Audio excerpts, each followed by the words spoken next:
What's going on, Imperials? It's Emperor Cubone here.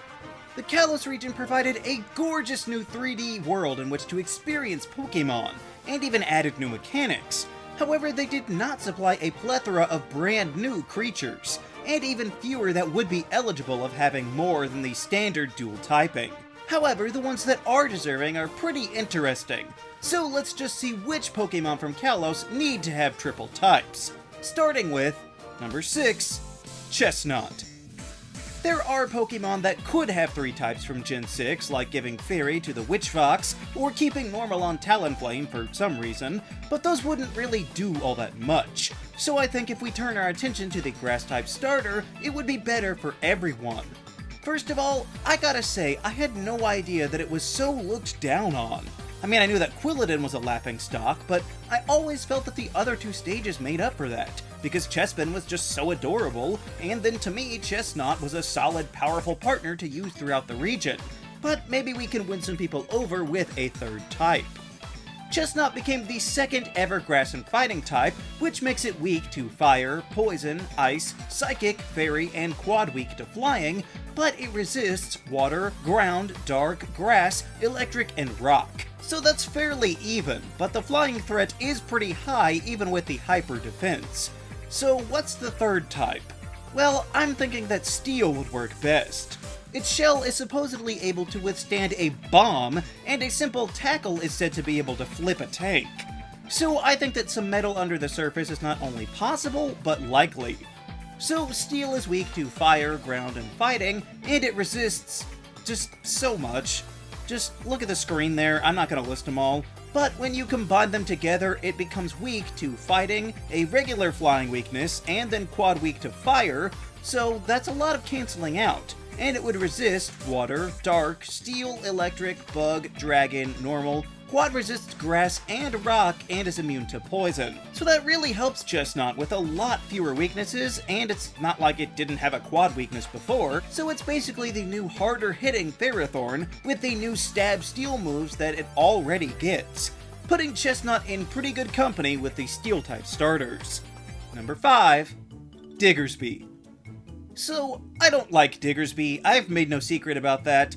I hate its design and the fact that it ruins the cute little Bunnelby to become a monstrosity that is intentionally lazy and disgusting. But for our purposes of this exercise, I do think that it could work and maybe get a little improved along the way. So Diggersby is currently the only Pokemon to be a normal and ground type, which makes it weak to grass, fighting, water, and ice, and it resists poison, rock, and is immune to electric and ghost.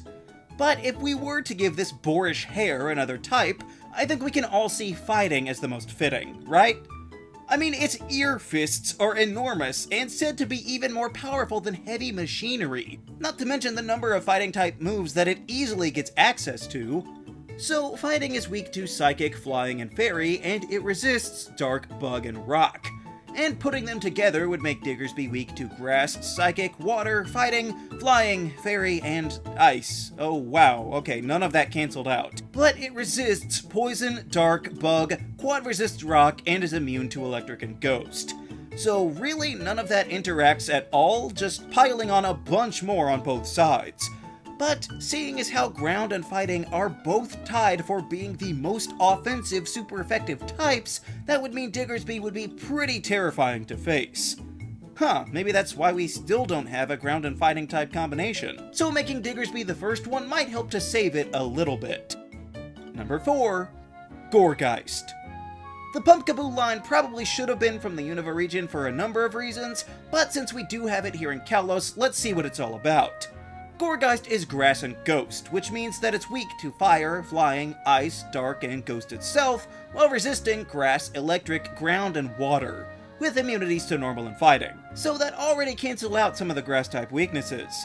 So as a haunted jack-o'-lantern, what else can we apply to this Pokemon with an extra type? Well, if you ask me, fire is a blaringly obvious choice. The whole thing about it is the fact that there is a candle burning on the inside, and even their designs show that with light pouring out of these otherwise empty gourds. And it knows way too many fire-type moves for a regular grass type, so the only recourse would be to make it into one. Fire is weak to ground, water, and rock, while it doubles the resists with grass, fairy, fire, bug, ice, and steel. Pretty good. But together, it would make Gourgeist weak to Dark, Flying, Rock, and Ghost, and it would resist Bug, Electric, Fairy, Steel, and Quad-resist Grass and be immune to normal and fighting. That actually worked out much better than I thought, since they cancelled quite a bit. And it does have super effective moves for half of its own weaknesses. So not only does it fit everything about Gourgeist, but it's a pretty good matchup as well. So I think that we should give it the honor of being the first Grass-Fire combination with a little Ghost thrown in for good measure. Number 3. Heliolisk.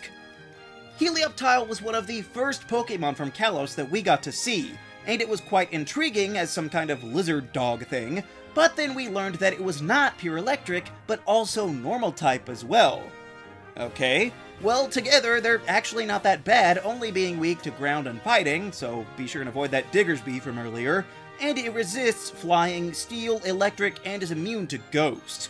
So not a ton to worry about, but when you look at Heliolisk for more than a minute or so, you start to realize that its typing doesn't really make sense, as it should have been a ground type. First of all, the only place that you can even find them is on Route 9, which is the jagged desert pass that you have to use a Rhyhorn just to cross. How are they even supposed to survive in that environment when everything is insulated? They get ground-type moves in their level-up moveset, and plenty more by other means, not to mention what exactly is even normal about them?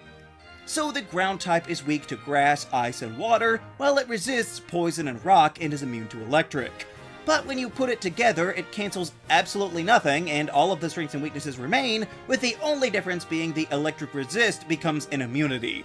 So I honestly don't know if this would help Heliolisk, but the extra stab wouldn't hurt these lightning lizards, and I do think that blending in the ground type could leave a much better impression than Stunfisk for such a combination. Number 2. Goodra. Okay, this one is a surprise because I am breaking a rule. Thus far, I have only been considering Pokémon that have already had 2 types.